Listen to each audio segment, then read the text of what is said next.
One of my girls, her disability is so bad. She can't scratch her own face, she can't scratch her shoulder. Yet she doesn't complain, she doesn't moan. She turns up and says, Jay, what are we doing today? I'm on it, let's go. The people I train, I literally say, they are the greatest example of humans. What's the thing you would say to people who are going through illness, who have lived with disability, you know, at that low point, like what would your words be to them? They're worth something, man. Everyone's worth something. Everyone's got amazing inside of them. Everyone's got the ability to change somebody else's life. All humans should be seen. All humans should get attention. All humans should feel valued and feel like you're worth something. Welcome back to Inspire Change with Jordan Mulligan, and today's episode is with the viral sensation, Javeno Mclean. You've probably seen a ton of his videos with his northern accent screaming at some of his amazing clients.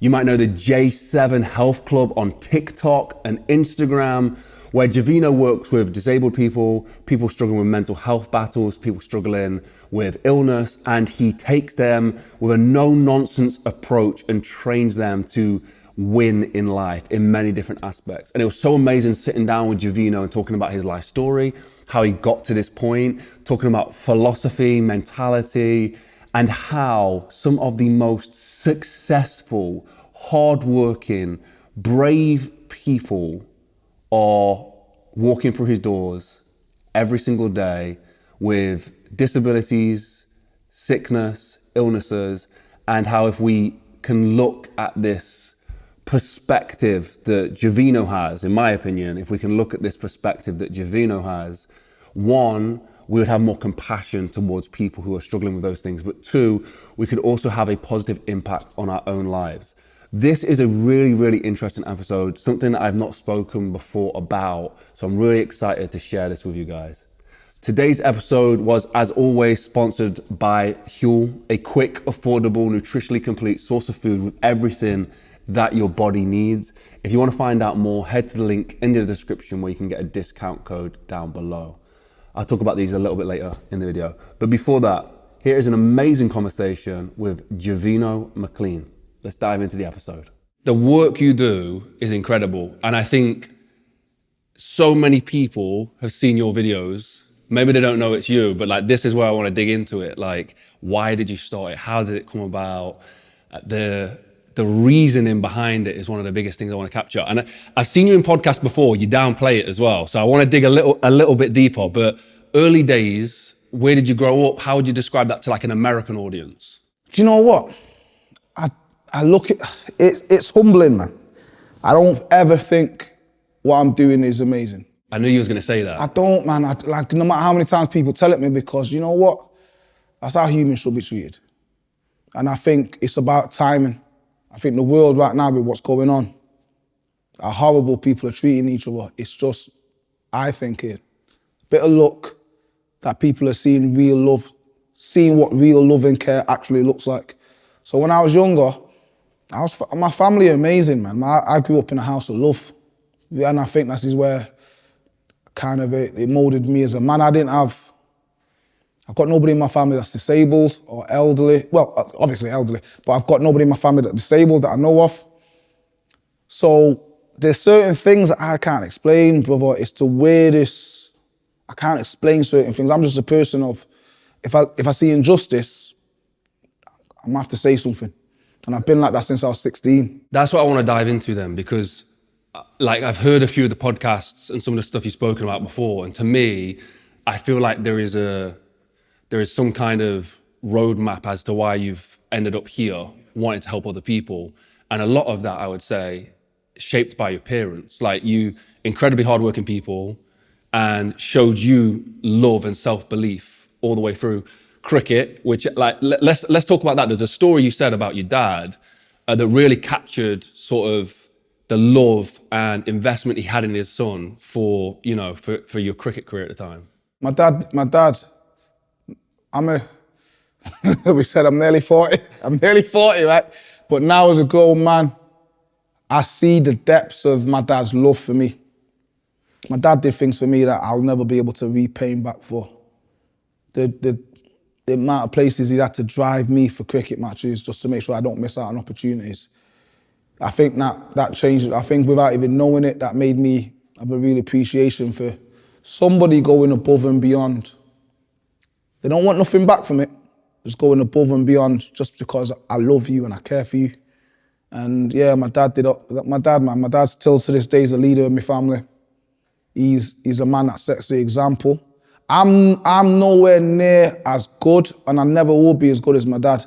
My brothers, my cousins, who I've got a mega close family, I'm nowhere near as good as them. And what I mean by that is I hold grudges, I take things to heart, I'm a bit extreme in responses, and I do things that are not always good in regards to, I've got no right to tell people how to live their lives. I've got no right to walk over to somebody and say, how dare you not treat your mother good? I've done it pure times. I've seen people getting treated wrong. I've seen elderly people getting disrespected by the family members in Costa Coffee. I've seen disabled people in the past getting treated and ignored and pied off and patronised by family members. I've got no right to come over to you and tell you how rude, disrespectful, how horrible you're being to that family member. I've got no right.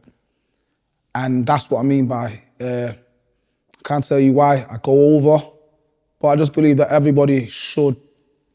It's not about money, it's not about black or white, it's not about able-bodied or disabled, it's not about race or culture, it's about humans. All humans should be seen, all humans should get attention, all humans should feel valued and feel like you're worth something. And it's just unfortunate that the disabled community, the elderly community, the people at a disadvantage kind of get put on the shelf. I had seen this interview actually with a guy who'd been in a car accident and it had really severely affected his face. He was blind in one eye, and he went on this sort of mission to spread to people that we're normal. The biggest thing he said that affected him post injury, and I guess can affect a lot of disabled people, is been treated completely differently. I mean, we need to talk about what is it, the J7? J7. What do you call it? J7? Health centre. The health I hate centre. gyms, don't like gyms. The health We've been centre. speaking that before, I don't like gyms. You know what it is? I just don't like, I've been to so many gyms. I'm a gym guy. But how is it that somebody like me or you can go into a gym and feel intimidated or lonely in a packed gym? Gyms can have that sense of that you're judging people, and it's not, it can be the really uncomfortable atmosphere. So I wanted to redefine what gym meant. A gym is a place, I wanted to redefine it as a place where anybody could come, mummy, daddy, grandma, granddad, cat, dog, anybody could come to and find something that suits them, whether it's knee powerlifting, 600 kilograms, or whether it's Betty Boo over there doing some sit-to-stands with some 1 kgs. It should be a place where people are welcome and everybody can do their own little thing without the fear of intimidation, without feeling lonely. So I wanted to redefine that. So that's why I call my place a health centre, because the word gym, especially to people that are new to exercise, it's a scary word that a lot of people kind of, you can go to a lot of people that are a bit older, people that are new to exercise and say, do you want to come to the gym? Oh, no. Because they're going to think, without even being in there, they're going to think straight away it's going to be big dudes with the tops off grunting, girls doing that. It's an intimidating place. And I'm so happy now that I've got people, I've got 94-year-olds, man, that come to my place. I'm going gym, innit? Yeah, I can't come shopping because I'm going gym. I heard Auntie Gloria the other day on the phone. She pulled up on Friday morning to do the OAP class. Beautiful class that I've done for 15 years. And I heard her on the phone chatting to a little mate saying, yeah, I can't come next Friday. I go gym on Friday. And I felt so proud because she's 90 odd years old, but she's saying you see what I'm saying? Incredible, yeah. It's beautiful. And that's what, to me, it's about that. It's about just redefining what certain things mean to people. It's interesting you say that as well, because it's not even confident people fearful of the gym. I don't know if you follow a guy called Joey Swole. You see Yeah, I know him. I know Joey. a brilliant guy, and you know he's like you. Like he sees an injustice in the gym and he tears it down and says, "Look, this is where we're going wrong. Like we shouldn't. You know, people are already intimidated. Why would you intimidate them more? Take the mick out of them or whatever it is." And like on your videos as well, especially the community you have in that gym. Like I don't think anybody's scared to be there. It's absolutely incredible, man. Do you know what? It's more than exercise, man. It's more than six packs and booties. It's more than deadlifts. It's more than exercise. I rarely talk about exercise because to me the magic is in exercise. The magic isn't in exercise. The magic is in giving people experiences that they never forget. Because what we've got in this country, well, we've got in this world, ain't nobody in this room here, none of us know what it's like on the other side. None of us. Like, words can't describe what it's like on the other side. I'm not talking about poverty. I'm not talking about materialistic things. Every single day of my life, yeah, I see people. Bro, one of my girls, her disability is so bad. She can't scratch her own face. She can't scratch her shoulder. Yet she doesn't complain, she doesn't moan. She turns up and says, "Jay, what are we doing today? I'm on it, let's go." And every time I see her and how hard she works for me, but how limited her life is, bro. Like the ability to fully enjoy life is something that not many people have been blessed to have. Every single day, we get to fully enjoy life, do things, go places. Some people, unfortunately, have been given such a short straw. They don't even know how bad they've got it, but they don't complain. That to me is strength, bro. I don't care. Listen, when we've spoken before about the powerlifting, look, bro, you see when it comes to strength, it's about heart pain.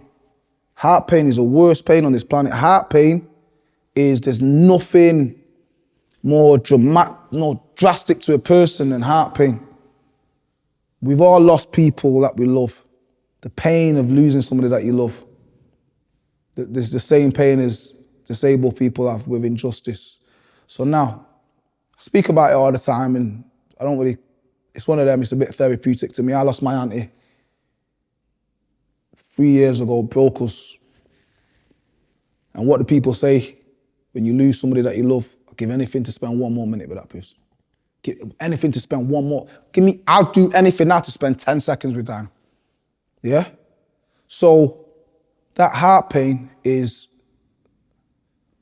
when you got people that are disabled and people that got terminal illnesses, cancers, people that are suicidal that don't want to be here. They're going through so much heart pain.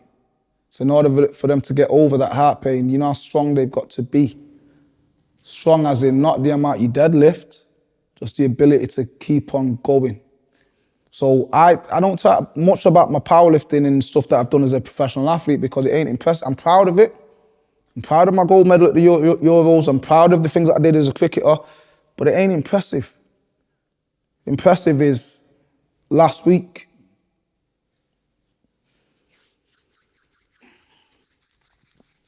One of my guys, terminal illness, 7 months.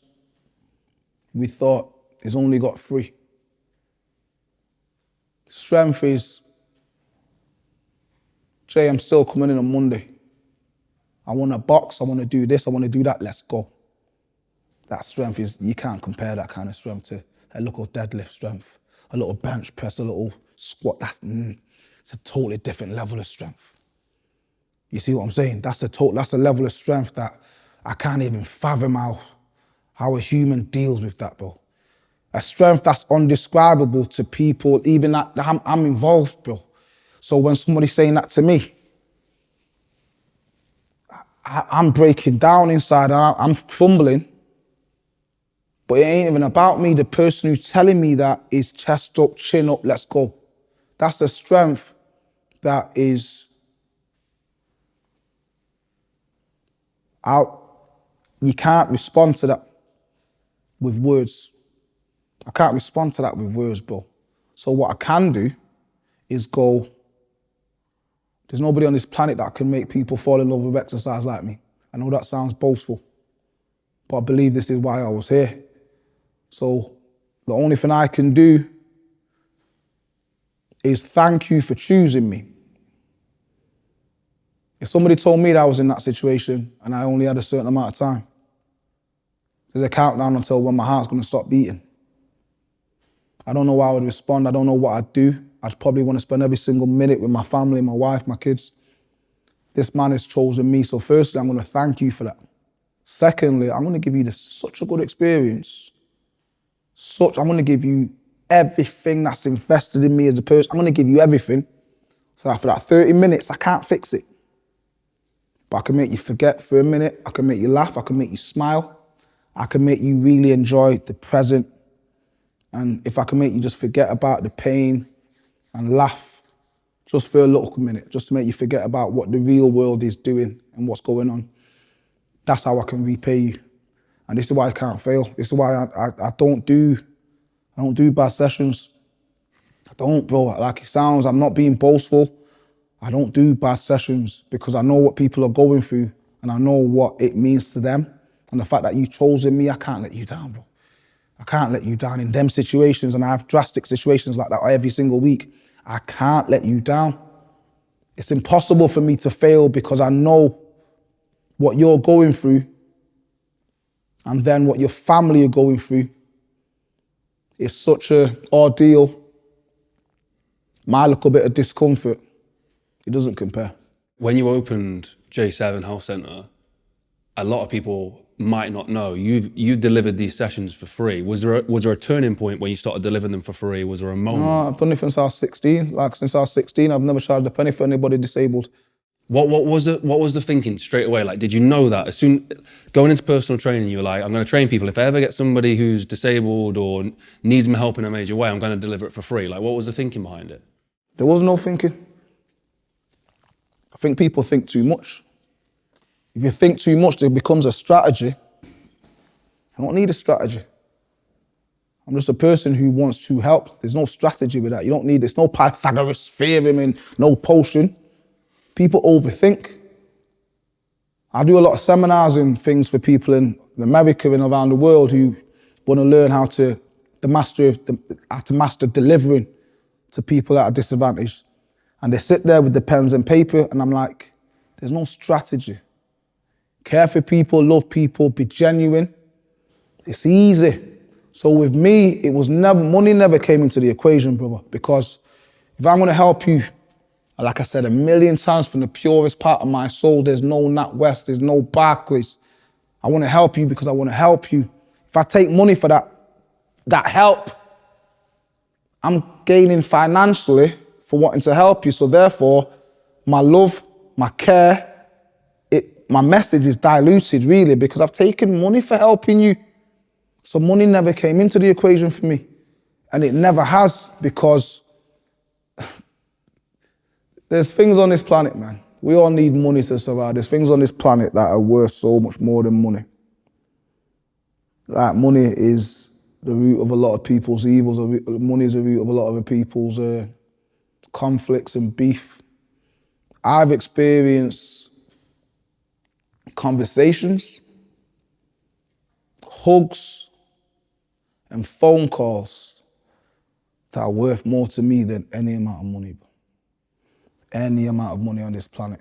That perspective of, this is the way I've seen it, especially on your page, of success that people have. And some, like you say, a 300 kilo deadlift, 400 kilo deadlift, whatever it is. But for some of your clients, like you say, scratching her face would be a big win, like would be insane, like success for her. Like, is there moments you can remember throughout? I mean, there's probably a lot, but like moments where you just, really have stayed with you throughout? Every day, man. Every day, bro. This is why I like these podcasts, right? Because I, believe it or not, I don't get to chat to nobody about my stuff. So it's easier chatting to strangers because I don't, in the real world, I can't do this with people because I can't show them this guy. Do you know when somebody passes away, you're the older brother, so you got to make sure she's okay in your family. So maybe you wait to grieve. You see what I'm saying? Because you got to hold down your people as the older sibling. Same but different. With my world, there's so much emotion involved. I've just got to crack on because I'm the captain of the ship. I've got to make sure everyone else is okay. Usain Bolt running 9.9 whatever, rapid, and he's Jamaican. That's me. You know what I mean? But anyway, it's Jamaican 9.9 something, rapid. Auntie Anne, one of my ladies, beautiful lady, man. She's a stroke survivor. The first time I made her move her hand 2 inches, bro, I celebrated like it was Usain, but to me, it was the same quality performance. Usain Bolt running that 9.9, whatever it was, elite human performance. Don't ever think that Auntie Anne moving that hand 2 inches after having a stroke and trying for 4 months. That's just on par with Usain Bolt. I don't care what anybody says. And this is why I celebrate so hard, because I know how hard that is. I've seen the frustration. I've seen the tears, bro. I've seen the family looking. Listen, what people don't understand is when someone's going through a disability or illness, you best believe that every step, every appointment, every knockback, every tear, mummy and daddy, brother and sister go through it too. God forbid Neve or Mr. Beard, or what's the beard man called? What you call That's him? Luke. Neve and Luke, God forbid anything was to happen. You love each other, so you go through it together, not just the person who's ill. You see what I'm saying? So when you see the frustration, the pain, the sadness in people's faces and eyes and souls, the family are going through it too. So when somebody does something amazing like move that hand 2 inches, and you see the husband cry, you see the daughter, the son cry or get so emotional, you see what it means to them. That needs to get celebrated, man. Those wins, I think, are perspective for everybody as well. Like, if you're depressed or you're struggling and you manage to get out of bed, that's a big win. And I think some people downplay it because they're looking at other people through social media or other people's achievements. But on a day, that could be the Usain Bolt world record for you. You know, 100%. and people do need to celebrate that. On the point of the pain of families of other people, it is difficult. And I see your perspective of you having to hold it together, you know, for all your clients. And I think the way you are is so infectious, because when you're talking about your clients are like, let's go, you know, you've put that in these people, like you've installed that into people. And I'm curious as this one is, I guess like your perspective is better because you've worked with so many people with disabilities and illnesses, but how do you not give empathy and sympathy and just like, you know, go baby people and like let them go at their own pace? Because I've seen some of your videos and you're just as hard, maybe harder with some of these people. Like, you're doing it and there's no discussion about this. You're doing it, you're gonna stand up, you're gonna lift this, you're gonna do whatever it is, and you're really to the point of, you know, you better do this. And your clients have said the same thing as well. 100%. Yeah, so how do you not bend into, you know, letting them bending into the empathy and, you know... I'm a good psychopath. So my strategy is love first, care first. If I know your story, really know your story, know who your family are, know who your friends are, know what your neighbours call you, know your noisy neighbour that you don't like, the silly woman at work that annoys you, that takes your mug, your pet. I need to know your story. And you need to know my story, because once I really know your story and you know mine and we become friends, there's nothing you can do. Because the moment I fully care for someone, there's no going back, brother. Like, if I fully care for you, I mean you are bad, many conversations about wanting to do this and become healthier and lose weight and do this and listing the things that you really want. And me as your friend, and a lot of these guys that I train, I'm the big brother figure. And I'm listening to you and I care for you. And you told me that you want to walk 2 steps. You told me that you want to stand up for 20 seconds. My love for you is so strong that I'm going to get you there whether you like it or not. I'm willing to not risk the friendship, but I'm willing to make the friendship boat wobble in order for us to get out of that rough sea. I'm willing to do it. I'm willing to take that risk because I guarantee that if we take that risk and we do it, our friendship's going to grow even more and the love that we've got for each other is going to go even more. You see what I'm saying? So what a lot of people don't see is the videos are the end product. The videos are just the end product. I've never taken a video twice. I put this up, I press record, film. I've never take a video twice, but what people don't see is the tears before it. What people don't see is the conversations before it. Bro, one of my girls, right? She wants to box. She loves boxing. She knows she can't. She knows she can't get her hands up. Her mobility is so limited. But what she demonstrates is bravery and courage that you can get 100 men together, they're not as brave as this girl. Because guess what? Bravery to me is, have you got the strength to look at impossible and go, I'm gonna give it a go still. She knows she can't throw a left hook. She knows she can't. She knows she can't get that there. She can't get that there, it's impossible. So I'm not gonna patronize her and try to make her do it, but I'm gonna put that impossible goal in front of her. And to see her still give it 100,000,000%, she's the most wonderful, wonderful human. That she's amazing. The fact that it's impossible, bro. Think about it. But I'm still gonna give it a go. But guess what? She gave it a go and she did it.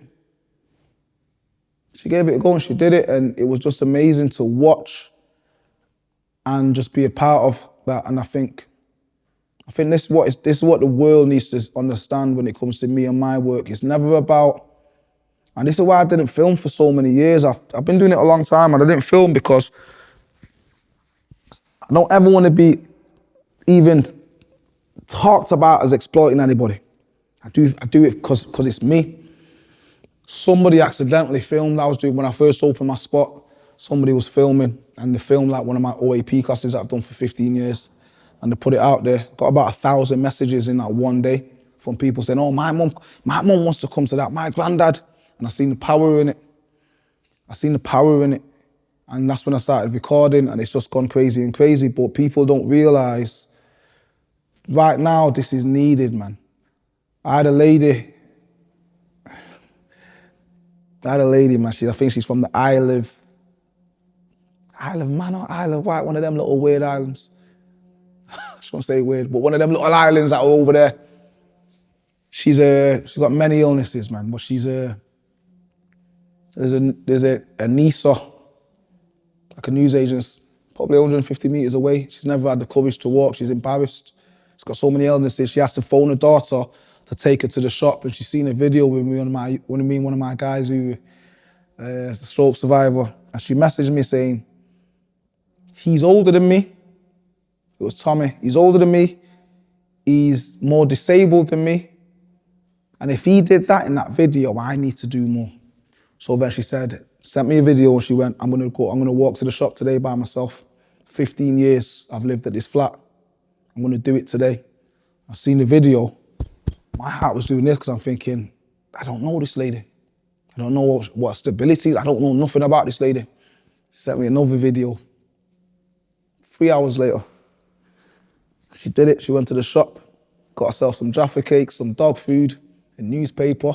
She walked by herself, got a bit tired. She posted up on the chair, on the bench, chilled, got her breath back, got back up, and she two toes dipped back up to the shop.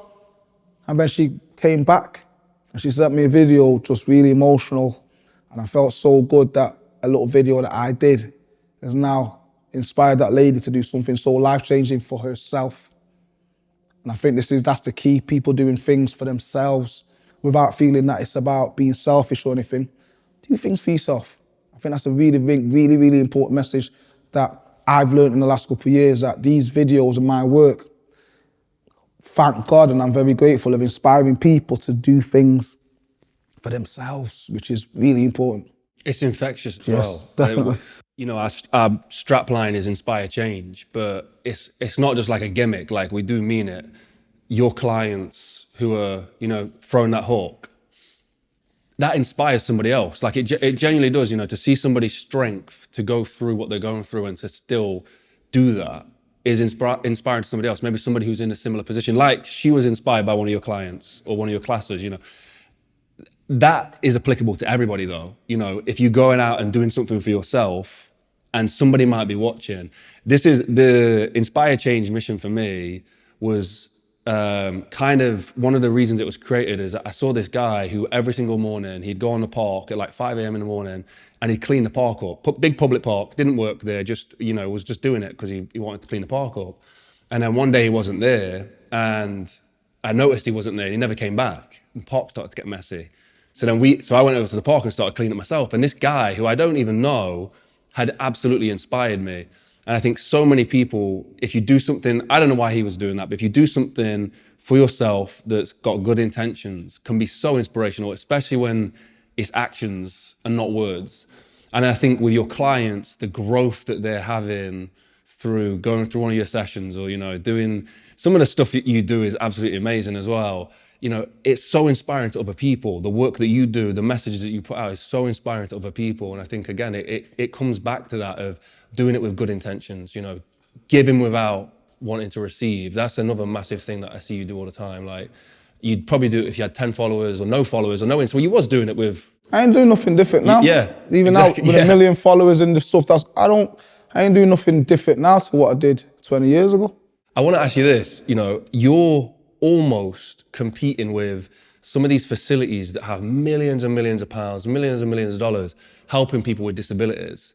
And then you've got your own way about it. How did you come to learn it? Because I bet people are asking you, like, how do you know, someone who's going through this illness or this disability, how do you get them to move their arms or work or walk? And, you know, did you study it? Is it a process that you've just built over the last 15 years?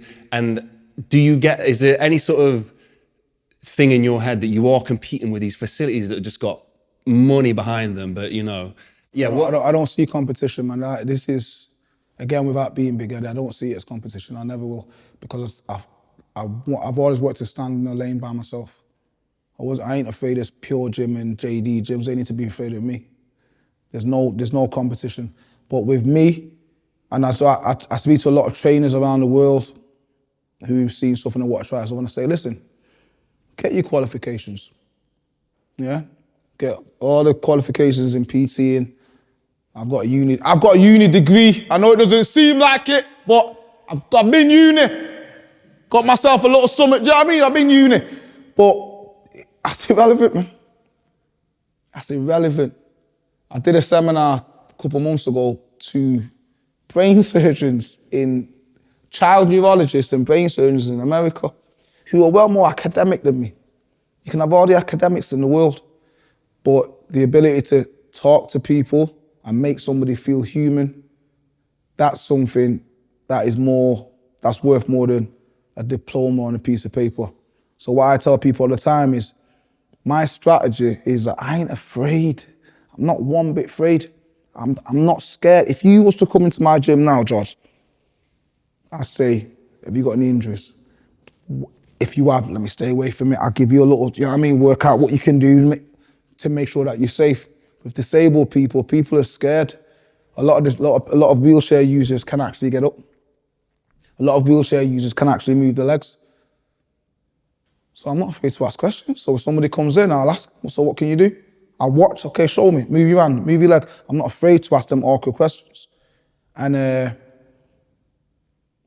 there's an ability that a lot of people are lacking, a skill in treating people normal. There's a skill in treating people normal. There's a bravery required to treat somebody normal.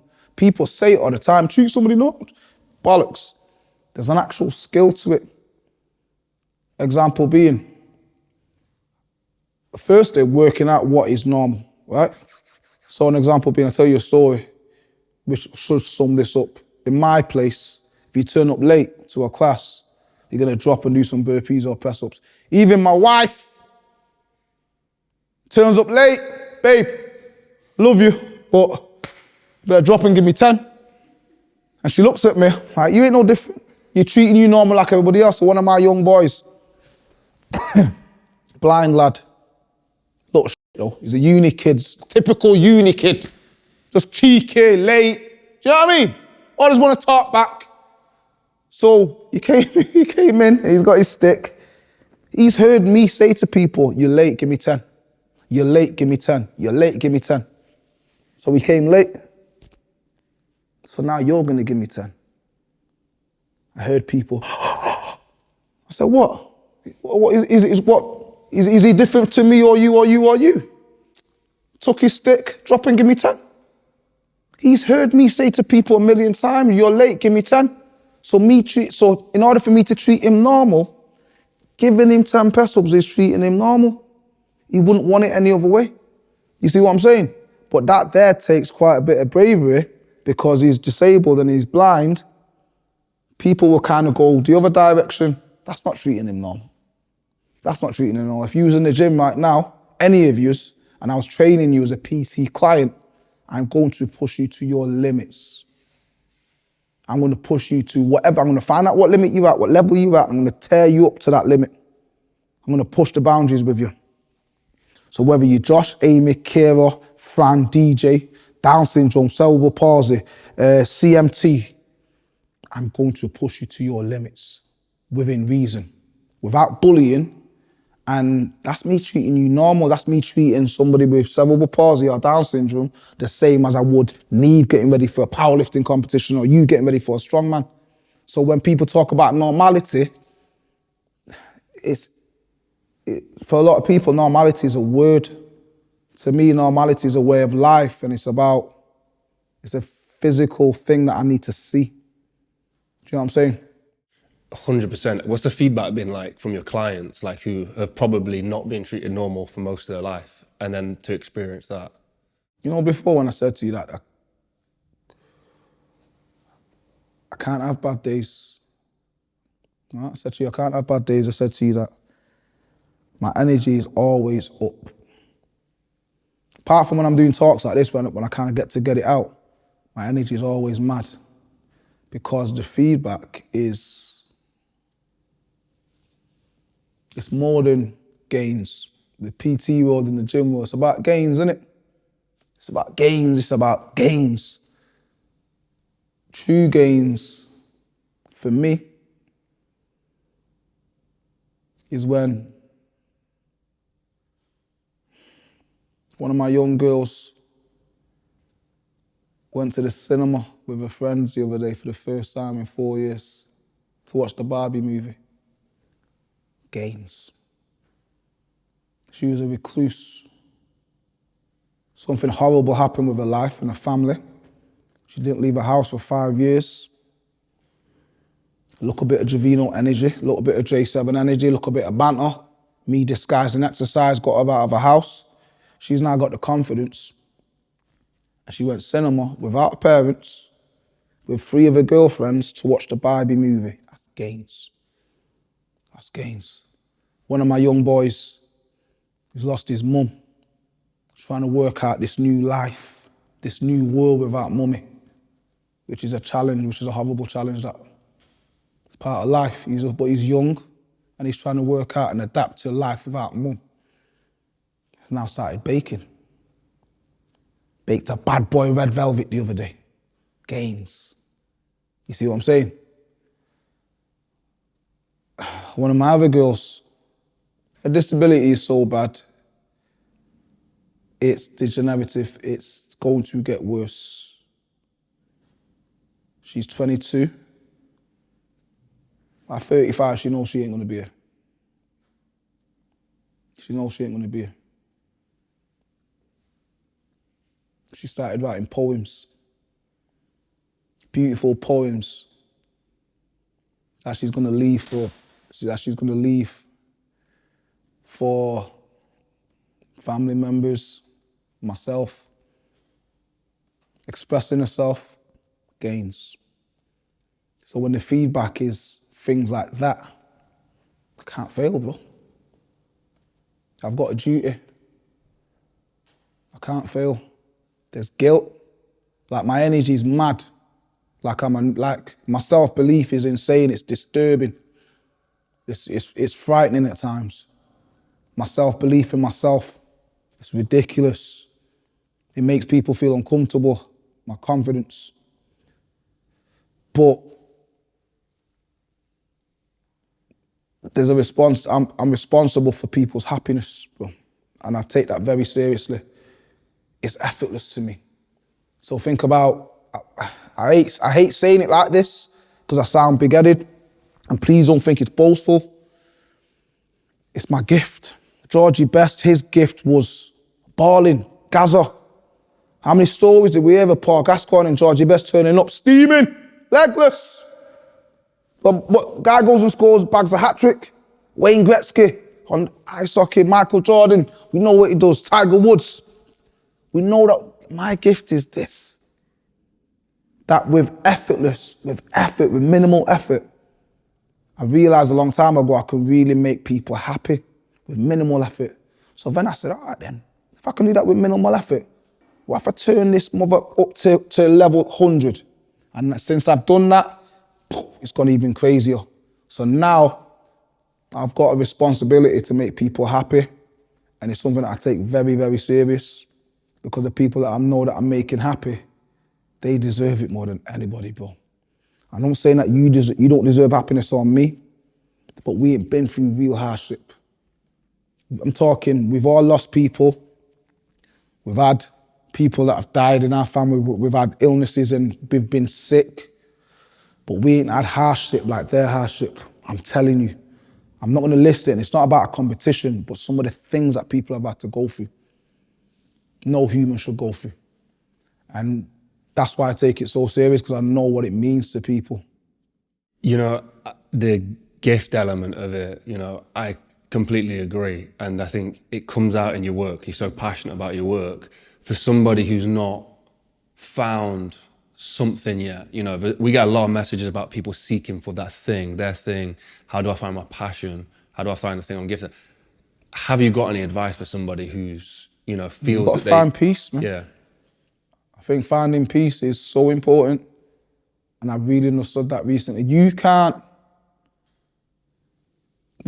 grow. Before you said growth, something that I believe in a lot. In order for somebody to grow, personally or with business, the foundations of yourself as a person, you need to be at peace.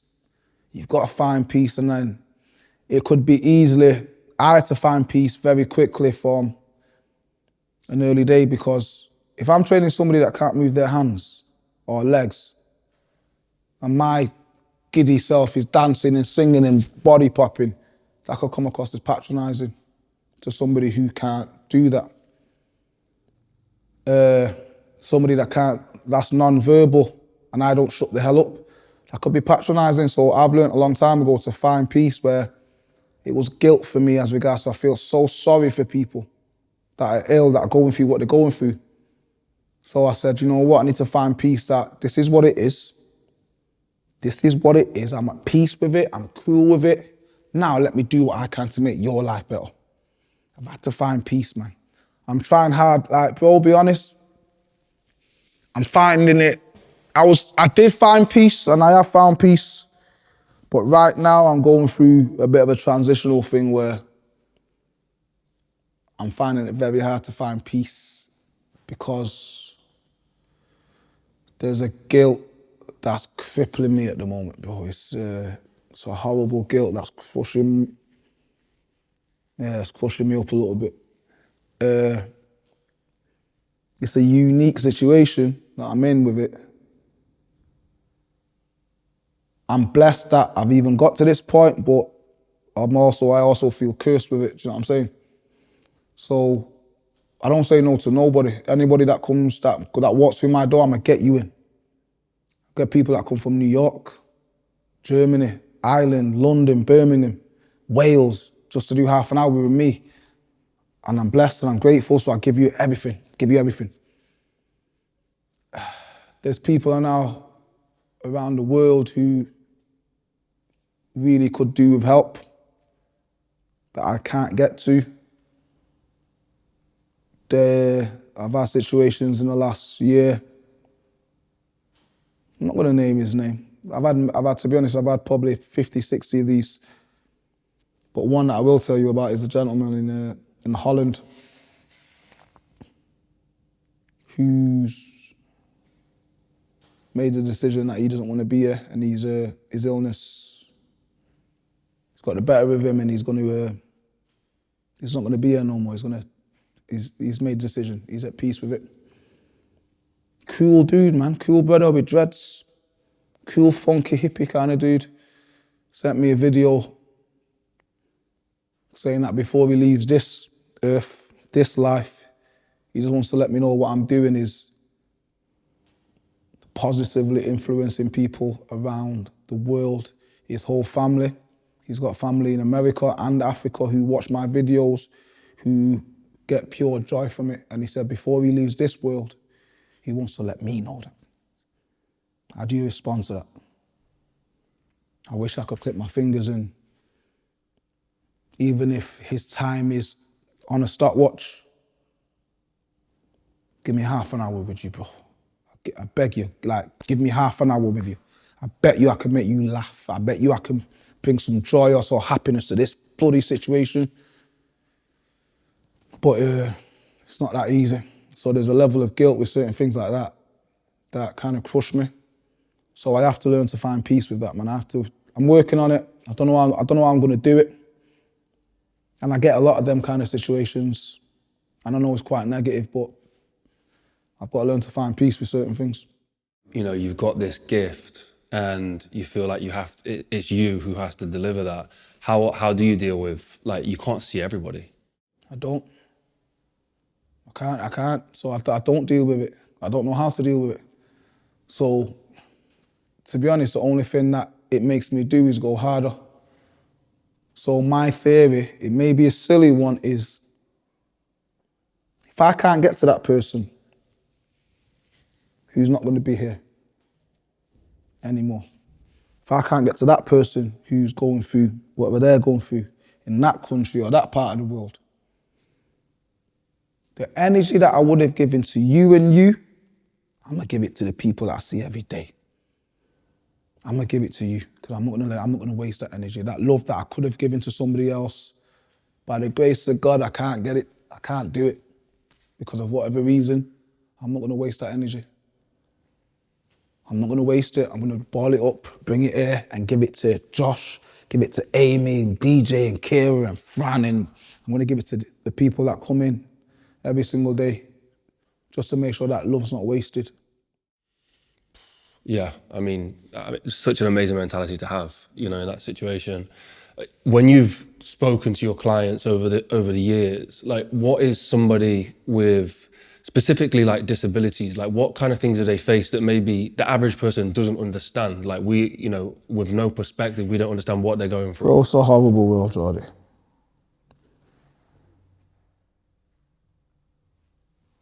It's a horrible world, man. I know. See, when shit hits the fan, natural human nature is to duck out, to bail out, to run. When shit gets real, human nature, natural human instinct is, yo, I'm gone, every man for themselves. I've never been like that and I never will be like that. Even on my darkest day, I'ma still make sure that my people are good and around. And I love to think that other people will have that same mentality. I've had a young girl who got trapped in a building. People were climbing over her wheelchair to save themselves.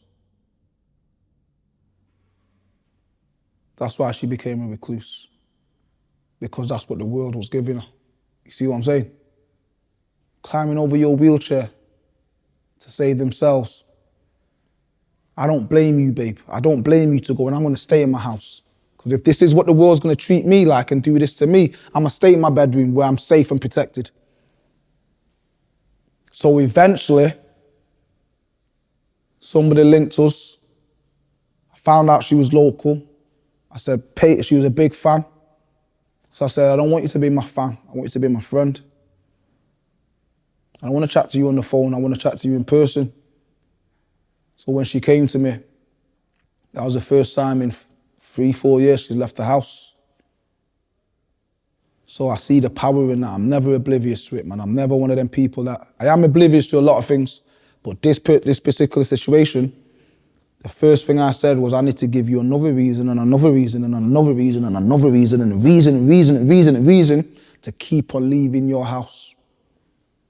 And that's when our relationship, and that's when I started obviously training her, and she's now living a beautiful life. But they've been treated, people, there's injustice, bro, that will make you question humanity. One of my youngsters at my gym, I was here, this one was, and this is what I said when I said to you earlier on about my brothers and my dad, they're better than me. Because there's certain things that I can't ever forget. There's certain things that I can't let slide. I wish I was that mature. I wish I had the maturity to let things go, but I hold grudges. One of my youngsters in a big wheelchair, electric wheelchair, there's a taxi company that is disabled, has got the big black vans that have got disability ramps that you press the button, the thing comes out.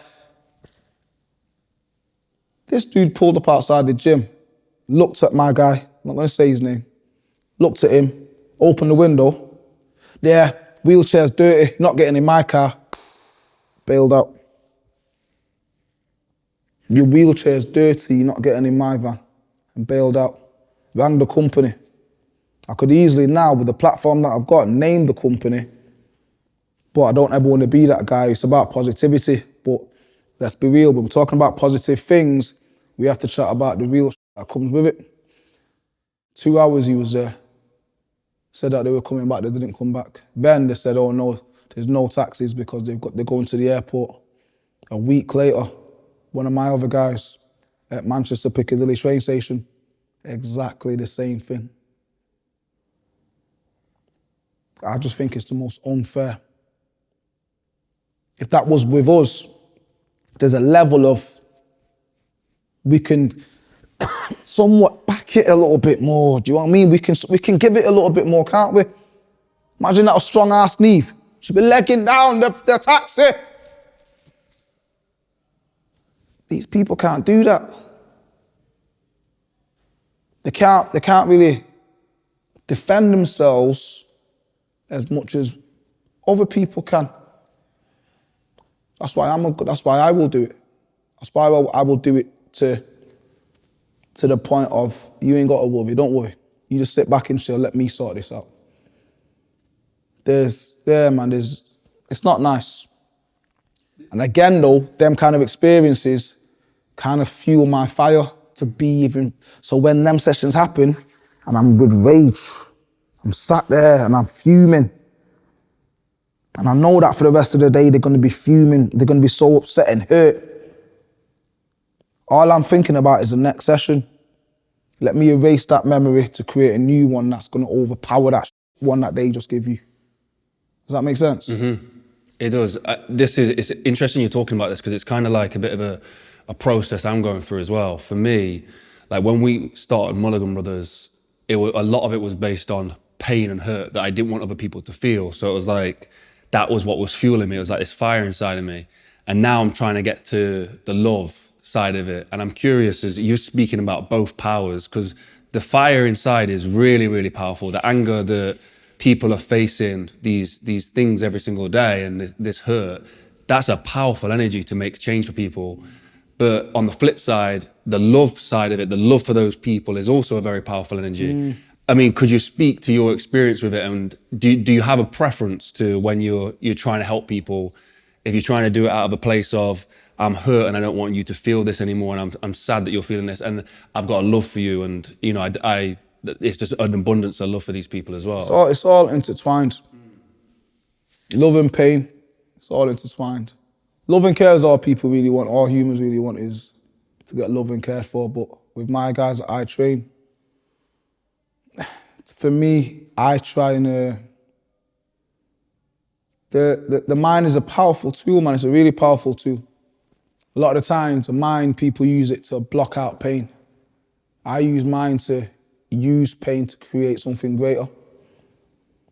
And the scary thing is a lot of the people that I work with, they don't see the injustice. They don't see the stuff the disrespect, the patronizing stuff, the comments, they don't see it. They don't see it, they're oblivious to it. So I try and use the pain that I know that's out there to create something better. And you know what?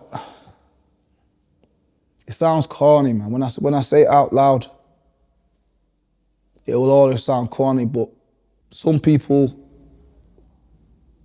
wake up every day and smiling or being happy that particular day is impossible. It's not even on the menu. To what? To laugh? To have a joke and smile and be happy? That's not on the menu today. Everybody deserves to smile and laugh and feel some love. No matter how corny it sounds, every single person, human, black, white, big or small, no matter about culture, skin color, on the menu of life should be laughs, smiles, love, care, the basics. And it breaks my heart that a lot of people wake up and that's impossible today. And that's why I try and put that on the menu. I try my best to put that on the menu. And that's why a lot of the times in the videos, you'll always hear me say, you're gonna laugh today, girl. My guy, hey, listen, I've got 6 jokes. You're gonna laugh today? Because that person may have woke up thinking, nah, today's not that day. I hate to bring it back to a negative point, but why do you feel that people who you train don't see the injustices they face? Is it because they're facing injustices all the time? They're better humans than 99% of the people out there. I'm telling you that, no. That's no disrespect to anybody in this room or anybody watching.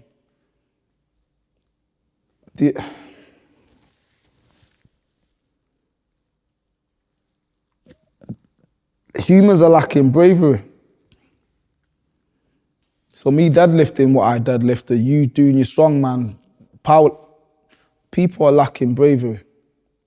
The people I train, I literally say, they are the greatest example of humans. They don't complain, they don't moan. They know who they are, and what they represent. They are unapologetically themselves. Yeah, how brave that is. We're in a world where everyone's fake. Think about what we were speaking before about certain competitions. Everyone's pretending. Male ego, female ego, everyone's pretending. My people don't pretend. And there's not one bit of them that moans about, even don't let me wrong, a lot of them they're not stupid. All of them, none of them are stupid. They know when people have said things or done things. But guess what? They just crack on and keep it moving. They crack on and keep it moving. We went to Park Life. I took them all to Park Life, man. I'm not sure if you guys seen the video, it was amazing. They all said, somebody brought it up. And they went, yeah, I want to go Park Life. You know what Park Life is, yeah? Oh, no, we can never go there. I said, what? I said, watch. What do you mean? I said, watch. What do you mean you can never go Park Life? So we got it sorted and we went Park Life. It was amazing. They enjoyed it. But the injustice that they received at Park Life was heartbreaking, man. They had a good time, but they went through things that they shouldn't have. I was raging. They weren't. Crack on, we keep it moving. That's the power of their mindset. And I think it humbles me and it makes me think, you know what, I wish one day that my mindset is that strong where I can go through. I'm getting all this injustice shot at me, but I'm getting hit with all these bullets of injustice and disrespect and patronizing. But guess what? Shrug it off. I'm gonna keep it moving. I'm gonna keep it moving and do me. That to me is the most inspiring thing, and I'm praying to God one day I can have a little bit of that strength, even half of it.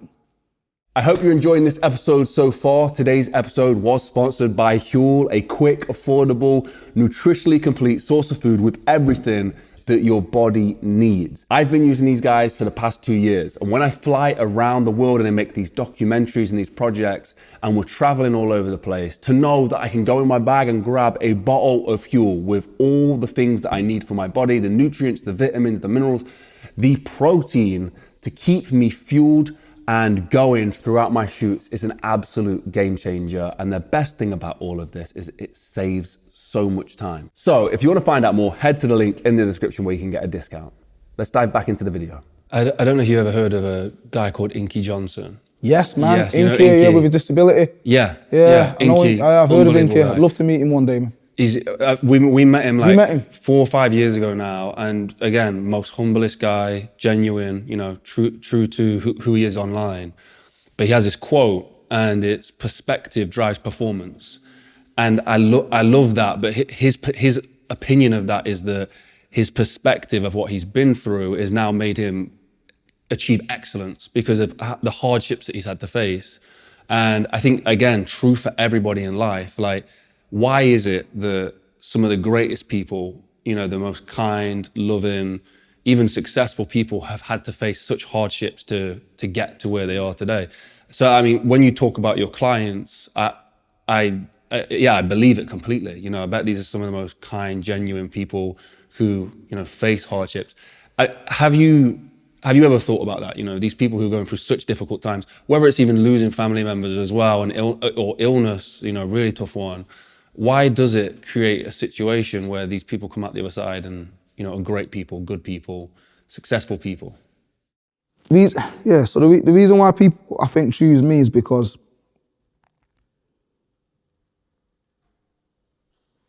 I think I'm genuine, man. I think I'm praying to God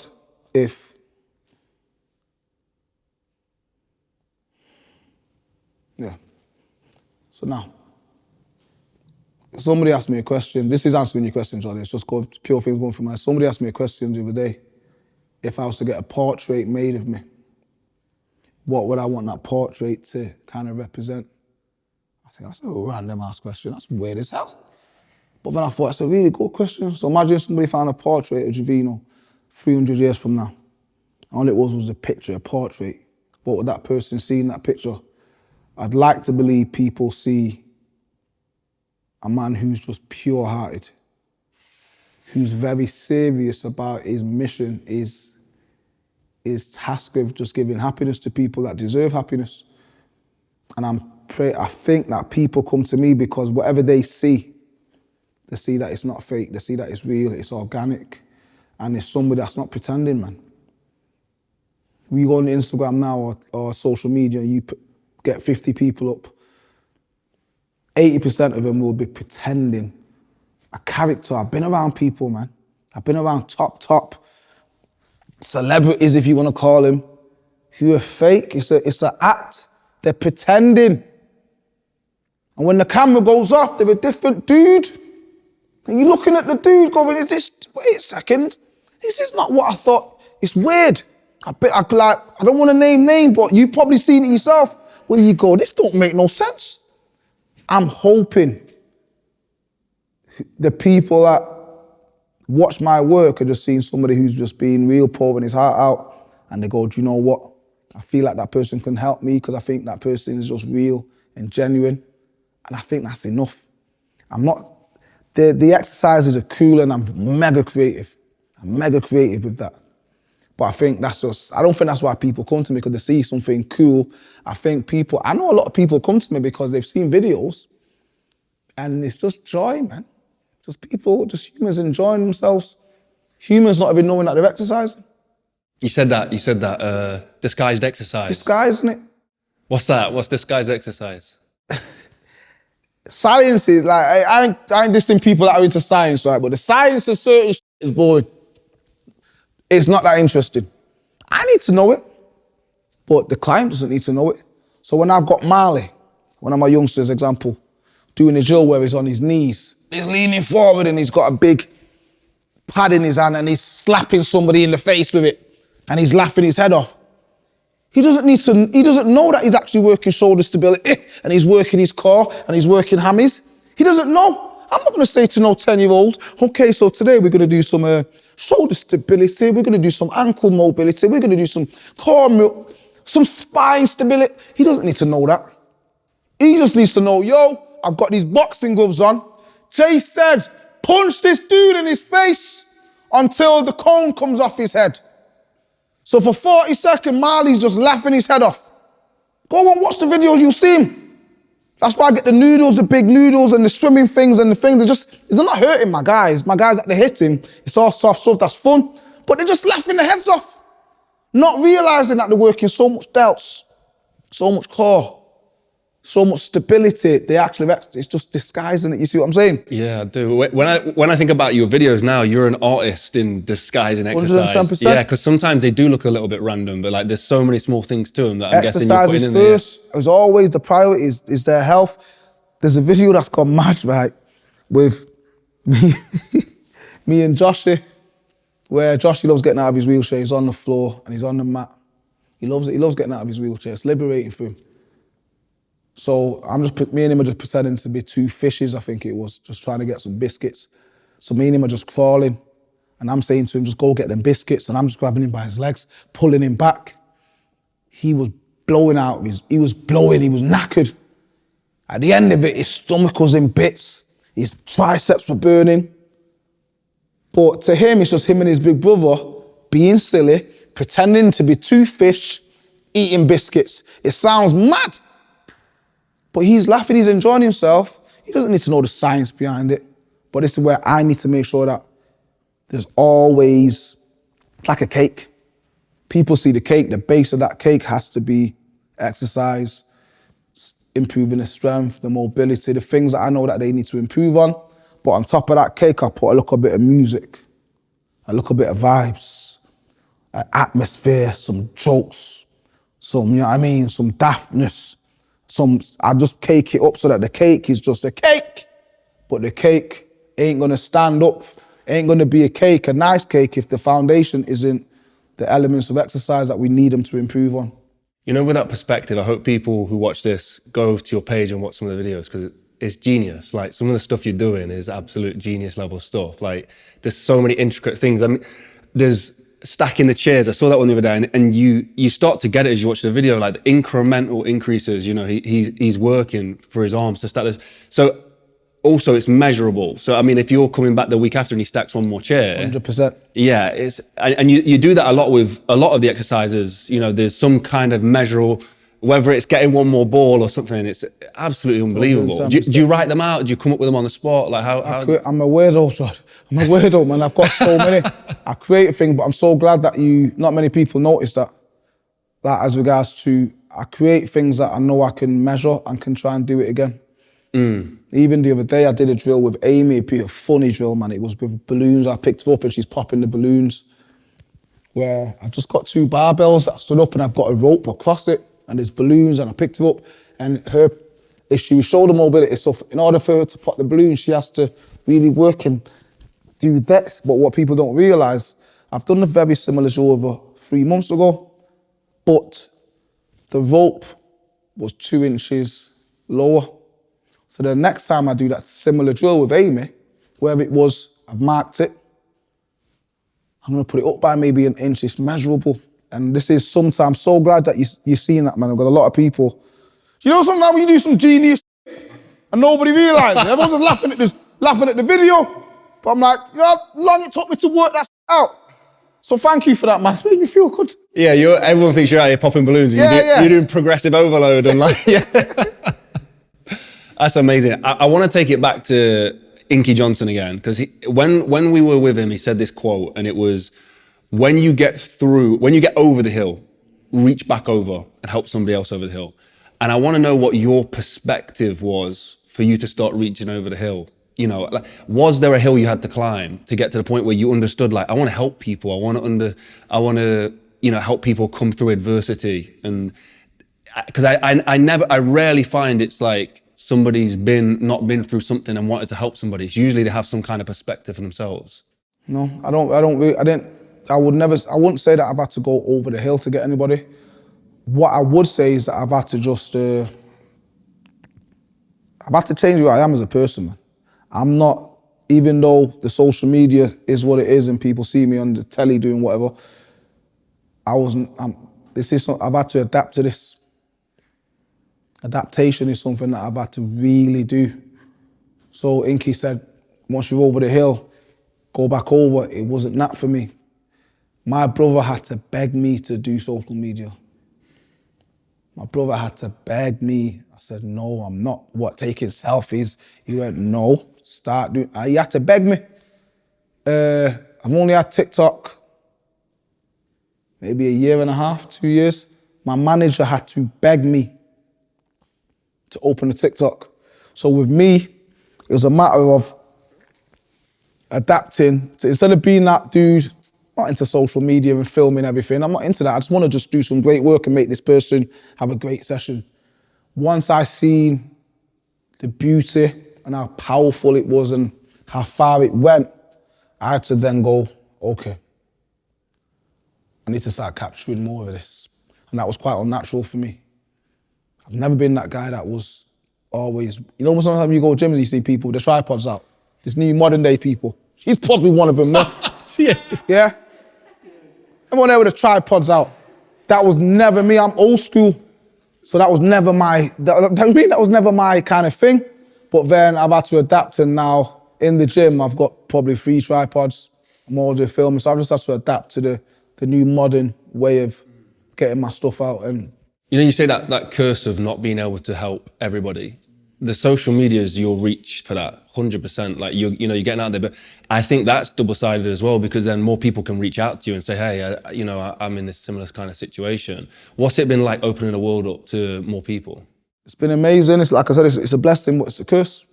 It's a blessing because that around the world, man, I'm talking hundreds of messages every day from people around the world that have. What I'm so proud of is nothing more powerful than this, man. It's words can touch people, right? But actions are much more powerful. These are people around the world who are replicating the things that they've seen me do and sending me video evidence to say, look what I just did, Jay. Somebody this morning from Ukraine sent me a video of themselves taking 7 steps without the walker, somebody with cerebral palsy. That was this morning. So these people are actually watching my stuff and physically doing better, so it's amazing. But you get opened up to some and introduced to some beautiful people and situations, and people really kind of championing, winning and overcoming adversity. But then you also get exposed to the horrible, horrible nature of humans. The loneliness, how lonely some people are. I've spoken to a lady the other day in Italy who I think is 4 months now. She's not spoken to one person. She messages me all the time, every time, and I'm thinking, this is a bit mad. Every day, every post, she's commenting this and that. So I just reached out and I sent her, I was training, and she sent me something beautiful, dead nice message, so I sent her a video saying, just thank you for the support, just to let you know that I've seen you. I miss a lot of messages, but I've seen yours. I just want to say thank you for consistently supporting me. Sent me back a message, voice note, crying her eyes out, saying that I'm the first human she's spoken to in 4 months, the only human in 4 months. 4 months. So again, with amazing exposure of beautiful things, you get exposed to horrible things like that. 4 months. And she has got a family that are living, that don't live too far, but yet no one decided to check in for 4 months. So things like that are uncomfortable. There's a girl that came to see me from Birmingham. Young cancer survivor. She's doing all right, man. She's doing all right. She's cracking on. I've only met her once. She came down unannounced. Beautiful, beautiful girl, man. Tall as hell. I'm mega short, but she's mad tall. I'm not gonna name her. But when she came in and she gave me a hug, well, I give her a hug. Big, I'm a hugger, give her a big one. And she said, don't pull away. So I pulled away. She went, no, stay there for a bit.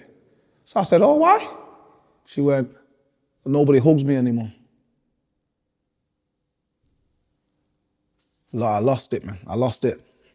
I just get myself together. And I went, what do you mean nobody hugs you? She went, yeah, my parents and my family, but when I go to the hospital, no one's allowed to hug me, and physio. And so that hug, she wanted me to stay there a bit longer.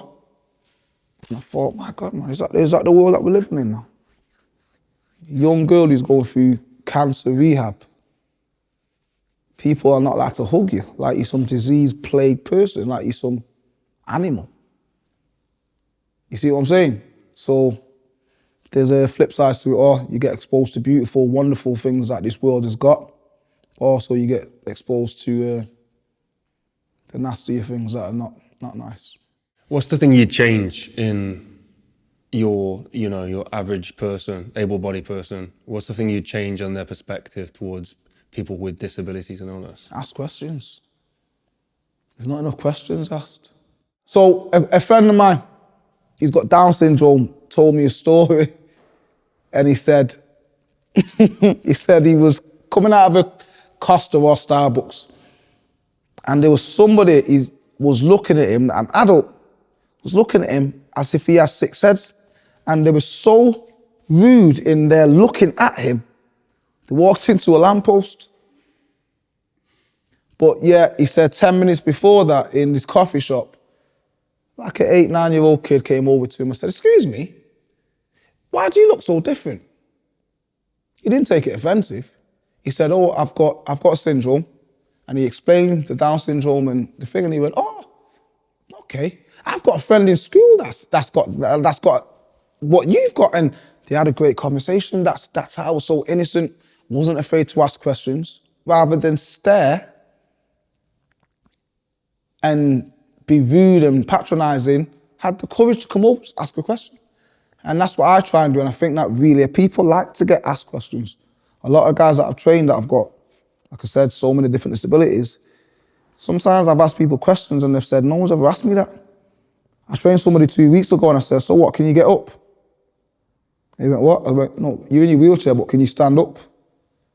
And he went, well, yeah. And he went, no one's asked him that. What do you mean no one's asked you that? People I think they just assume that it's rude or maybe a bit disrespectful to say to somebody, can you stand up? And I thought, what do you mean, why is it rude? Maybe because I've seen it before and I know that not everybody who's a wheelchair user can get up and do bits and bobs. But he went, no one's ever asked me that before, and I found that really weird. So your perspective then, from the clients what would you say to the people who say they're scared of saying the wrong thing? Understandable. I'm not saying everyone's horrible, I understand that. But again, ask questions and you'll work out, let the person tell you what the wrong thing is. I've been schooled. I've been schooled many times. A situation a couple of years ago, an organisation that I was working with that was stroke survivors. The terminology is stroke survivors. I said stroke something, I can't remember what I said. And the lady pulled me, she went, Jay, I know what you do is amazing, but the terminology that you use is quite offensive to the stroke community. The terminology to use is stroke survivors. And I went, oh, I'm so sorry. And I learned from that. And she wasn't afraid to pull me on it. She didn't do it disrespectfully. She didn't do it rude. She just pulled me. So I think if people are scared to ask questions, that's why you need to ask the question. If you're scared to offend or scared to say the wrong thing, how about you go over and actually just be genuine and say whatever you want to say. And disabled people are not monsters. They're not going to bite your head off. Just good intentions. Going Just with good the question, you're intentions. good. Yeah. I see that for sure. One of the things that I think is interesting throughout this conversation is the idea that it's on us, it's on me, to ask questions, to speak to people. But how, from your experiences, the feeling of not being seen, as this is something that I've learned through podcasts. There's a few podcasters out there who have disabilities who will talk about this, and they talk about not being seen, not feeling like they're part of society because people avoid offending them or avoid talking to them. Is that something that your clients talk about? People have got this unintentional way of disrespecting people or making them feel outcasted. It's horrible, man. It's not nice to feel like you don't belong. It's not nice to feel like you're not welcomed in certain places. And a lot of my guys, unfortunately, have been through situations where they felt like that. But again, it shows you the strength of their character where they just crack on and keep it moving. And what I'm proud of is, especially the younger ones, are now, through exercise, are developing a mad, crazy level of confidence, and now are using the voice a bit more. I've now got the strength to kind of pull certain things, say certain things if they feel they have been disrespected, rather than just letting it kind of wash over. And I'm very proud of them for that. I think I don't want to really get into a few of them stories because it's a bit personal to what they've told me, but a few of them in the last couple of months have told me they've had to pull certain people in restaurants and parties and events for really disrespecting them unintentionally. And educating a few people. And I think, you know what? Exercise builds confidence in the craziest way. And I'm so glad that that confidence has gone through them. And it's making them do things that better their lives. I've seen a lot of people that you work with have, is it cerebral palsy or Cerebral palsy. Cerebral palsy. So how does that affect somebody? But also, what is the exercise doing? Like, what are you trying to achieve through the exercises? Cerebral palsy is it's very unique. It's just a lack of oxygen to the brain at birth. But you could have 10 people with CP with 10 different levels of ability. It's really varied. So I know CP people with CP who can walk. I know people with CP who can run. I know a little girl who I train who's got CP who can run. She's only 11. But yeah, I've got people with CP who are so drastically immobile on this. An inch, even less. It's just very unique to the individual. So the exercise is doing what that individual requires. And what I mean by that is person A, a real person, I'm not gonna name her, who's a young girl with CP.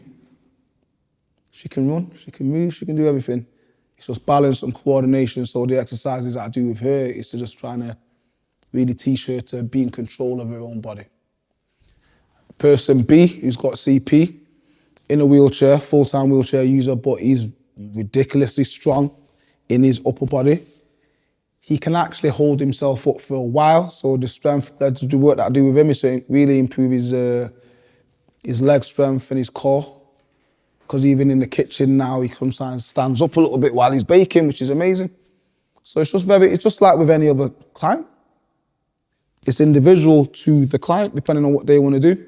But it's up to me to work that out and be creative in my ways to cater to each individual. You know what I mean? So, and through the strength training, working the muscles and the movements, they're able to, he's able to hold himself up for an extra 30 seconds to a minute, or they're able to do certain tasks that are, harder to do. It has to be for something. Yeah. That's one of the major things that differs with just regular PT clients and my guys. It ain't just about the gains of the muscle, and I need my guys I want whatever we do or achieve or gain, let me see you use it to do something. Whether you use the confidence that we've gained to now go to the cinema with your mates, whether we use the new sense of improved self-worth and self-belief that you got in yourself to go, you know what, I'm gonna go buy myself a new shirt. To us, that's nothing, right? To somebody who's very low in self-confidence or self-belief, that's major. That you've gone out and bought yourself a new shirt because you want to feel good. So, but then again, it's if we've gained some leg strength, let me see you do something. Let me see you stand up more. If you train some arm, let me see you shoulder press more. Let me see you bake more. Let me see you write more. Let me see you put your coat on by yourself. Let me see you zip up your coat by yourself. So whatever we do gain in the gym, again, whether it's strength or gym related or whether it's emotional gains, psychological gains, let me see it. Let me see you do something with it. So like when I go to the gym, I'm trying to add a kilo to my bench. You know, the work you're doing is life-changing stuff. Like everyday life is being changed through these sessions. Like, I mean, what's like a simple, the best case example that you've seen that has changed somebody's life through, you know, a few weeks, like being able to like brush your teeth or walk or whatever it is? Like, is there a few examples that stand out to you? I forget you've got so many clients, so so, you many. know, you work with so many different people. Yeah, there's a young girl that I train she just reminds me of how cruel life can be. How sometimes we're not promised anything, man. Anything can happen at any day, any time. But we have to crack on and keep it moving. The brain tumor she's had, chemotherapy, damaged all the nerves. So now her nerves are shot and she's trying to work to walk again and balance and stabilize herself, and she's got to just learn how to move again. But to see the progression that she's made in only within a year, she can balance so much more than she used to. She can squat down and get up. She still wobbles and she's still going to fall over. But in comparison to what it was a year ago, she's come on leaps and bounds, man. Leaps and bounds. And to somebody watching with the naked eye, they may not see it, but I do. Because I'm the one who's with her, side by side, close to her. Just to see when she's now walking, so much more control in her steps. If I let go of her, she can balance. Where when I first had her, it was nowhere near as what it is today. And I'm so proud of her that she's dedicated herself and dedicated herself to just improving herself. You know what I mean?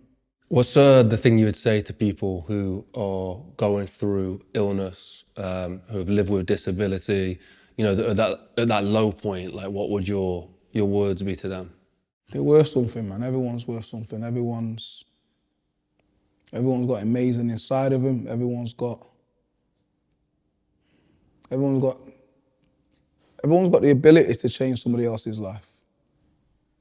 So even if you're going through whatever you're going through, you've got the ability to not just improve yourself, but change somebody else's life. I think it's a matter of just making sure you really find people that genuinely care for you, because they're out there. You may not think it. It may be a stranger. It may be a person that you've spoken to once. It may not necessarily be a family member that's supposed to love you. The person that cares for you, that could give you a lifeline, a new boost for life, is out there somewhere. Just please don't give up and try and find that person. The person could be me on the other side of the world. It could be somebody that you emailed. It could be somebody that you sat next to at a coffee shop one day. Just find that person, man. I want to say how powerful that message is, actually. You know, when I ask that question, a lot of the time, the response that I get is, you are worthy, you know, really wonderful message. You know, you're worthy, you're capable, you've got something about you. But I think the message of you can help somebody else, to give somebody a gift of you have the ability to change somebody else's life, a purpose, is so powerful. You know, for people to understand that no matter who you are, you can really have a massive impact on somebody else's life, no matter who they are, strangers, other side of the world, whatever it is. Such a powerful tool. I've actually not heard that. Really? Nah, not from that question. I've never heard anyone answer that before. To give somebody a reason you know, a purpose. Like we were talking about finding purpose earlier. And yeah, I think it's such a simple message, but you have the ability, no matter who you are, to help somebody. It's so powerful. I think people underestimate how powerful we are as just modern day humans. Do you know the saying? And I said it to my son a couple of times as well. He probably doesn't remember, but I've said it to him a few times. Where, do you know the saying of you can be a product of your environment? I don't believe that. I flip it. I believe that my environment can be a product of me. I truly believe that all I need to do is influence one person. Let me get into you. Let me make your day better. And I guarantee that will spread like wildfire. And I just believe in the power of humans. And we've got hidden ability, man. I think when you really kind of break down humans and really understand and really get into humans, you can expose that unbreakability, that unstoppable nature of humans. And I think when you get that out, like I tried to do with my guys, that unstoppable nature, it's the most empowering thing that will just keep on levitating them higher and higher in life. And it's people. I think there's something about the human nature that wants to help other people. And even above helping ourselves sometimes, to the detriment of ourselves. And I think if you are struggling to make a change in your life, if you went down the road of trying to help somebody else, you'd have the positive impact on yourself anyway through help. What's the reward you've had from helping others? Family, bro. Like to me, to everybody in this room, we love our families. That's the most important thing in this world. Your relationship with your family and your relationship with yourself.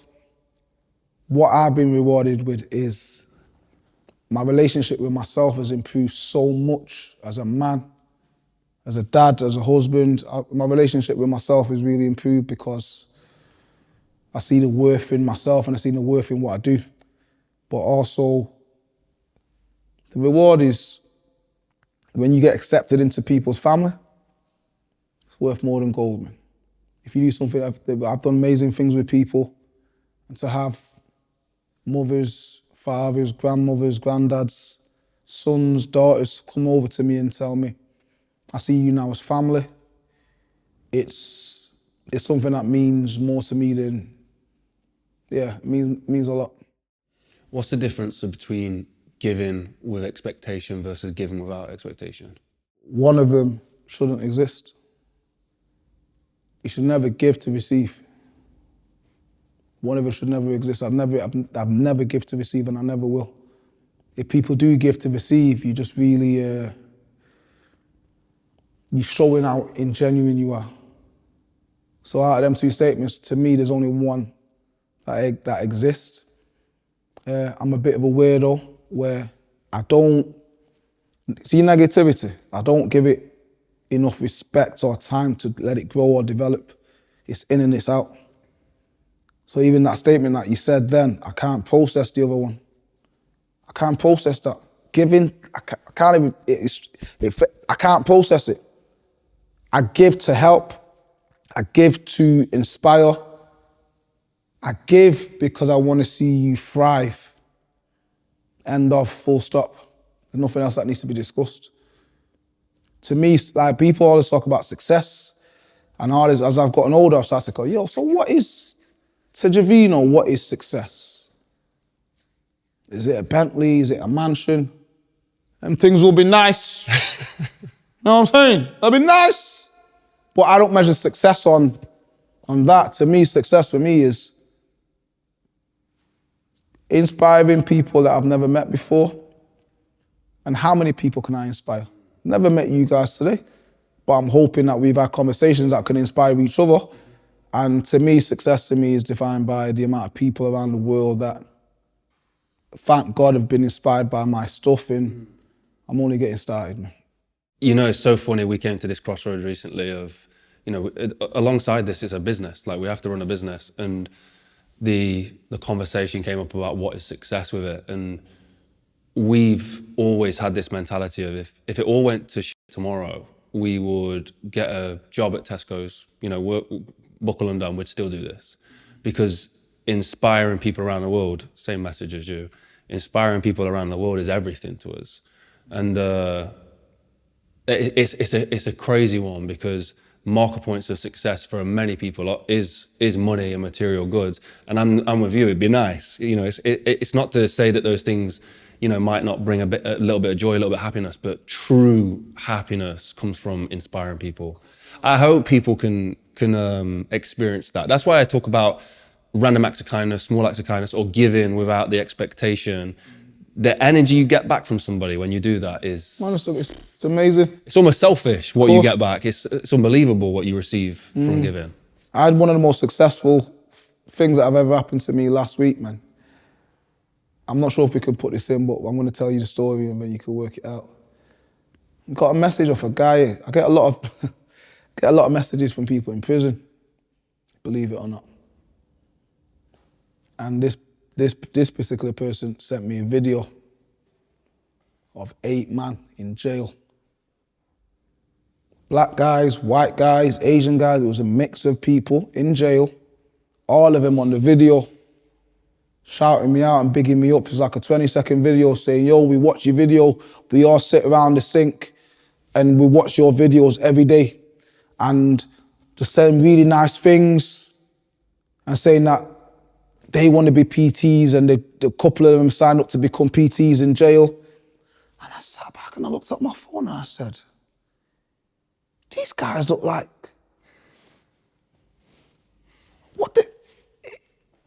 and I watched it again. So these young gentlemen have ended up in jail. And then my work has inspired them to not to firstly film and send me a beautiful message, but to now tell me that my work is inspiring them, that when they come out of jail to go into certain careers. I said, wow, that's success to me. 100%. If these young men have made decisions that have landed them in the box, to now see the nature of their ways, to say, you know what, as young men, we've grown and realised that isn't the path. This man has shown us that we can go down this path. That, to me, is the most successful, that blew me away. We'll put that in because I wanted to share an anecdote. As you were saying that, it reminds me of when we were we're walking through Nottingham with one of my friends, or two of my friends, Luke and Tom Stoltman, they're strongman. Yeah. And, Yeah, giants of men. And we're walking through, and this guy comes up to us, and he's like, I've been following you guys. I've just got out of prison 2 days ago. I love your videos. I watch the Mulligan Brothers videos all the time about you. And then Luke was like, well, this is the Mulligan Brothers. And then he's like, no way, I watch your videos all the time. We watch all your videos in prison. And he was so like, I want to better myself, all this kind of stuff. And to me, that was, at the time, was like one of the biggest marker points that we'd got to the places we felt we needed to get to. Like, it was about getting into prisons and places where people want to better themselves and want to, make a change in their life. It's the most important thing. The thing is, this is why we want to get to as many stories, as many people like yourself as possible, because for me, exposure sets your belief. Of course. If you are not exposed to people's stories, people's successes, people's journeys, and this is why I think what you do is incredible, because there aren't many creators out there who are sharing people with cerebral palsy, being able to move her arm 2 inches. Like, that might not mean anything to me, but to somebody with cerebral palsy, it does. Like, that person now who's watched that video understands that, hold on a second, it is possible. Like, I've been exposed to somebody who has made it possible for themselves, who's in a similar situation to me. And that's why I think exposure is so important for people to watch. If you can't get to somebody like yourself, to the J7 Health Center, is to watch your stuff, is to watch, if you're trying to go into a certain field, is to watch exposure of certain people who have been in a position like yourself, whether it's on a council estate, working class, and somebody's become successful, or whether it's somebody with cerebral palsy who's taken 5 extra steps today.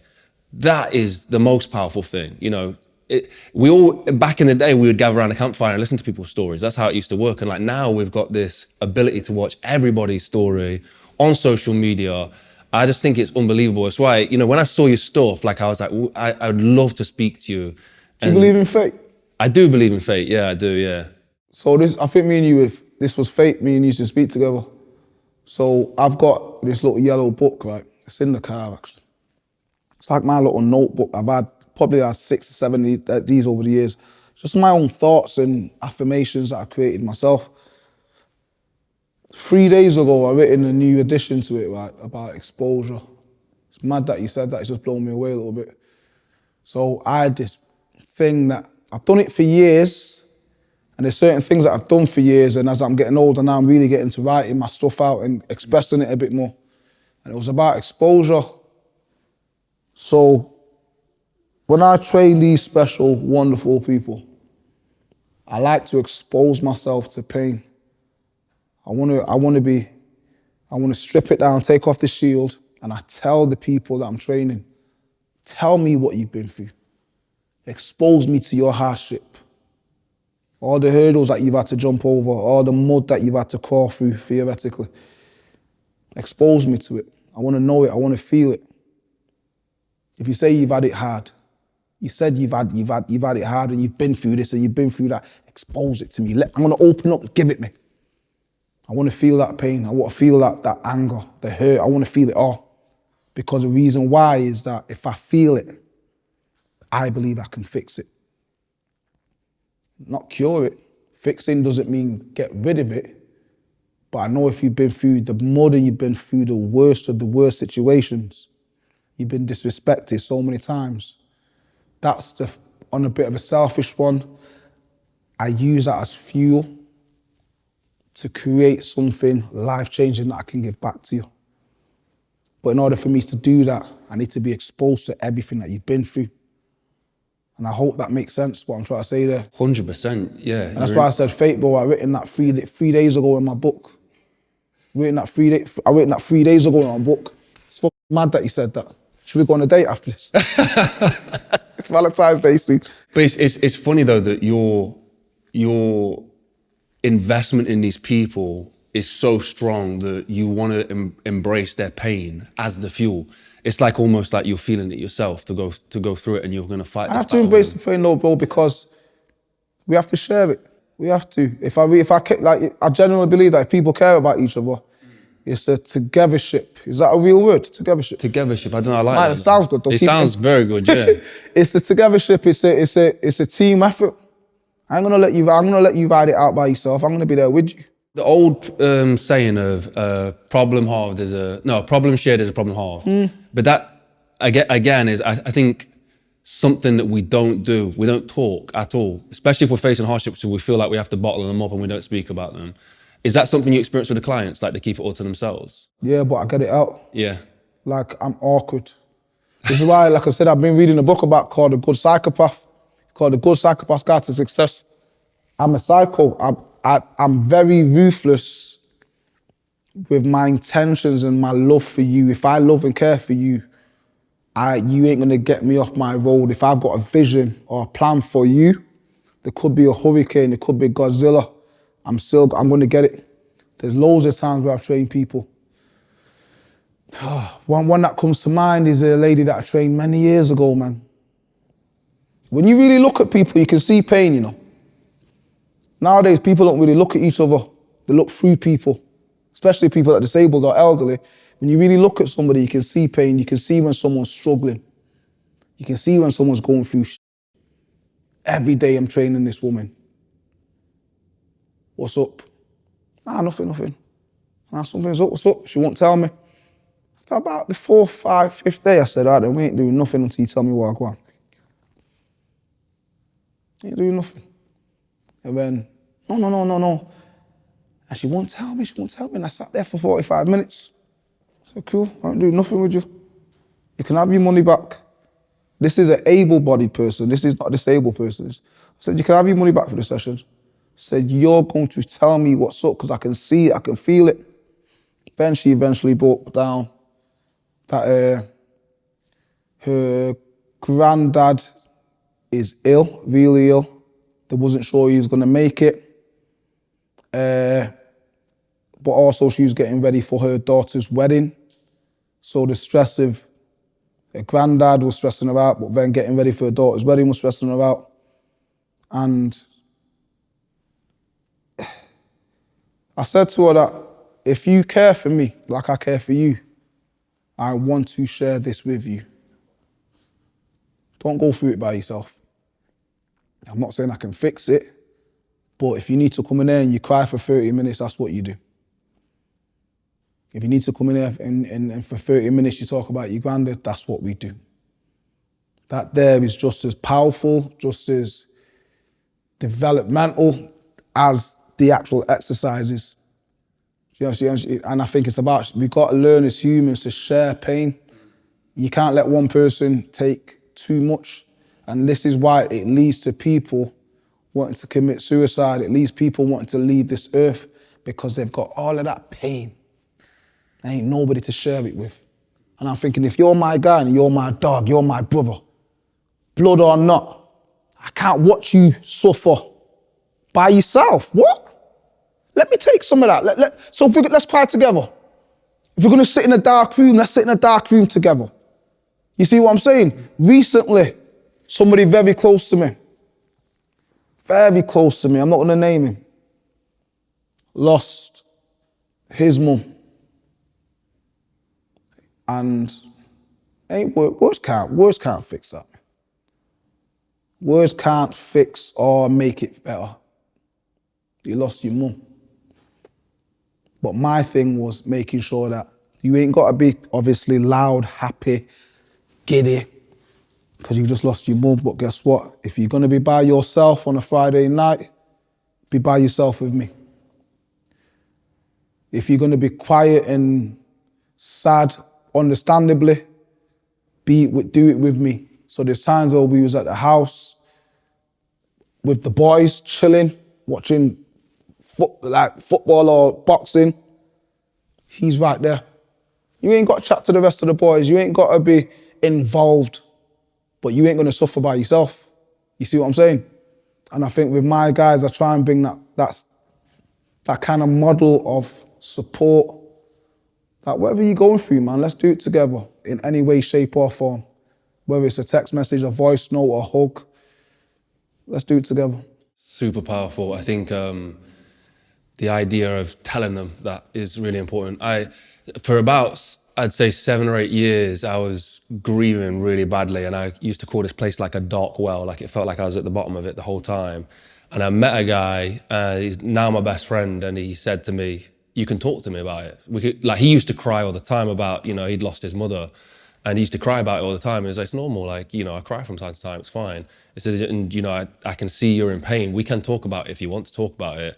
And it brought me out of that place, and I think it took somebody telling me that it's okay to talk about it. Because I felt as a macho man that holding on to all this pain and not affecting the people around me was the way to go. Little do you know, when you do that, you're affecting the people around you. It comes out, it will come out, especially when you're in pain. Like you say, it just brims out of people. You don't think people can see it, or you don't think it's there, but it's present. And I think it takes a friend or brother, whoever it is, to come up to you and say, it's okay, we can talk about this, it's fine. The love that I've received, on that note, what you just said then, the love that I've received from my people have, when you said about being macho, they've stripped it off me, man. Yeah. And it's a blessing. I would be what you class as quite macho. Just the nature of being a sportsman and whatnot. I've been humbled in the most beautiful ways, where that ego that we were speaking about before, that's out of the window. That they've eliminated that. I've been me. Loud, energetic, Javeno. But then, let's say Amy. Amy's one of my girls, I love her to death. One of my little queens. Every day she tells me that she loves me. Every day. She means it. You can't be macho around that. You can't. You could be Arnie, you could be Eddie Hall, you could be them Stockman brothers, both of them, giants.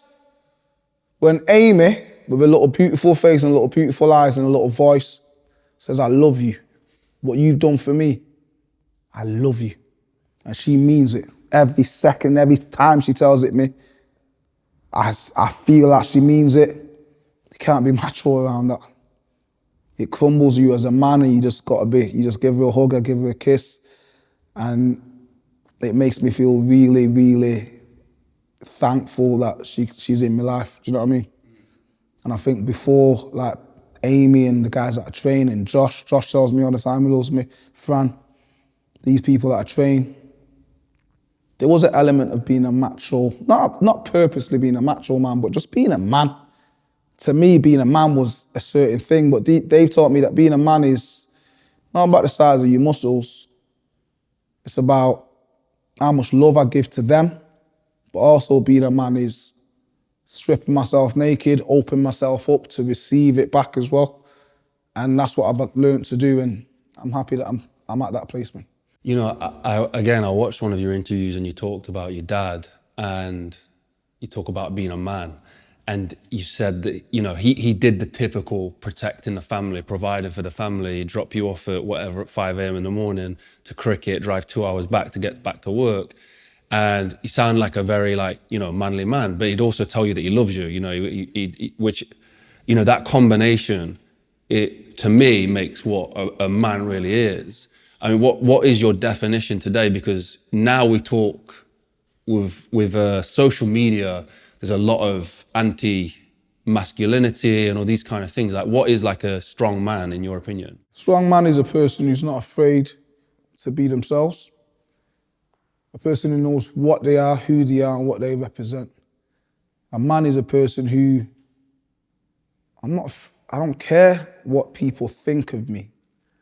My perception of myself is all that matters. I'm gonna play Justin Bieber in the hood. I'm gonna wear socks and sliders. Me and my son, when we're in the park, we do wrestling and we do Royal Rumbles, and being a man is knowing exactly what makes you happy and not being afraid to do it, despite the fear of what other people are gonna say. There's a reason why we're in existence. Like, we're sat here because of a reason. We're here for something, but we're never gonna know what that is. And that's what I want to say to myself now. Like, my existence here is to love, and that's enough for me. I don't need anything else. If I love, and love comes back to me,